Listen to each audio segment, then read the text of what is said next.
Er träumt den unmöglichen Traum, bekämpft den unschlagbaren Feind.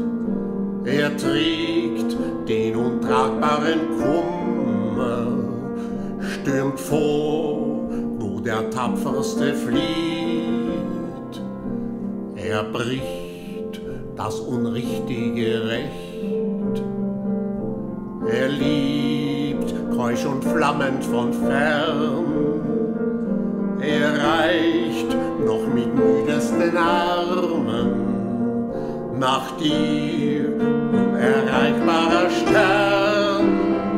Das ist mein Ruf, ich folge dem Stern, wie glücklos auch immer, wie unsagbar fern. Und ich wage den Weg, ja, und frage nicht viel. Immer will ich zur Hölle zu gehen für ein himmlisches Ziel. Und ich weiß, Volk auf Erde nicht treu meinem höheren Ruf. Dass ich dann dreht getrost droben an vor dem Herrn, der mich schuf.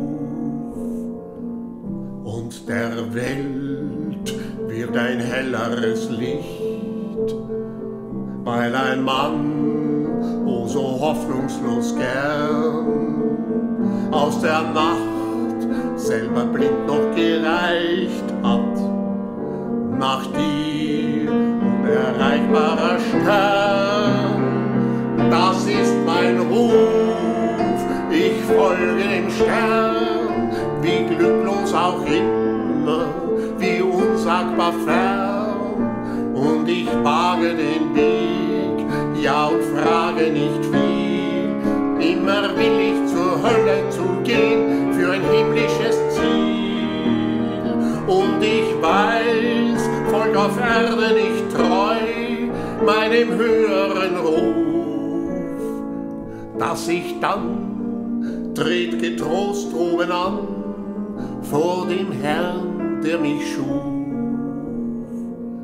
Und der Welt wird ein helleres Licht, weil ein Mann, oh so hoffnungslos gern, aus der Nacht selber blind noch gereicht hat, nach dir unerreichbar